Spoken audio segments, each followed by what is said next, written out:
दोस्तों, मेरे पास दो गीता हैं, एक भगवत गीता और एक अष्टावक्र महागीता। जब आप भगवत गीता को पढ़ेंगे तब आपको जमीनी स्तर पर सारा ज्ञान मिलेगा, और जब आप अष्टावक्र महागीता को पढ़ेंगे तब आपको वास्तविक ज्ञान, जिसके साथ कोई भी मिलावट नहीं हुई है, वो आपको मिलेगा।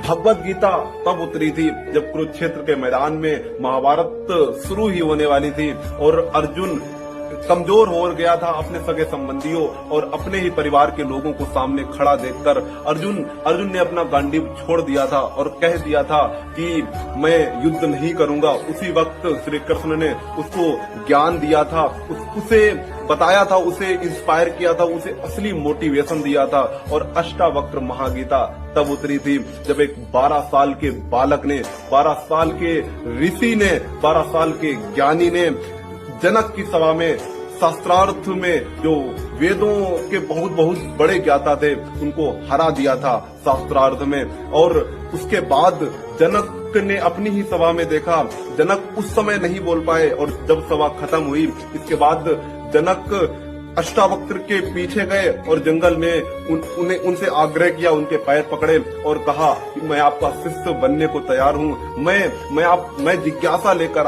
आया हूँ, मैं जानना चाहता हूँ कि मैं सत्य को जानना चाहता हूँ।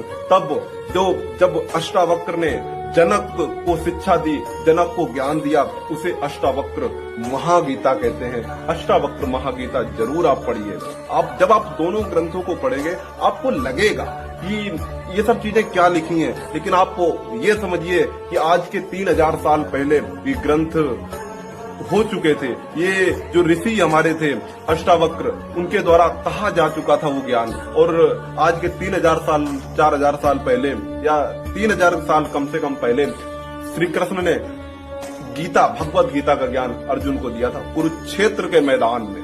आप समझिए हमारे यहाँ ज्ञान कहाँ कहाँ से उतरा है। लेकिन सिर्फ यही नहीं कि हमें ये ज्ञान लेकर सिर्फ यहीं पर रुक जाना है। हमें ये नहीं कहना है कि हमारी किताबों में, हमारे ग्रंथों में तो सब कुछ लिखा है। हमारे ग्रंथों में हमें ये नहीं कहना है कि हमारे ग्रंथों में सब कुछ लिखा है।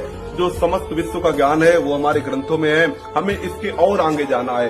3000 साल पहले श्री कृष्ण पैदा हो गए थे। आज 3000 साल पहले उनसे भी कोई और ऊंचा ज्ञान क्या नहीं पैदा हो सकता है भारत में। अष्टावक्र 3000 साल पहले अष्टावक्र गीता दे गए थे जिसमें अपार ज्ञान है। क्या 3000 साल बाद भारत रुक सा गया है? भारत में आखिर कोई ज्ञान ही पैदा क्यों नहीं हो रहा है?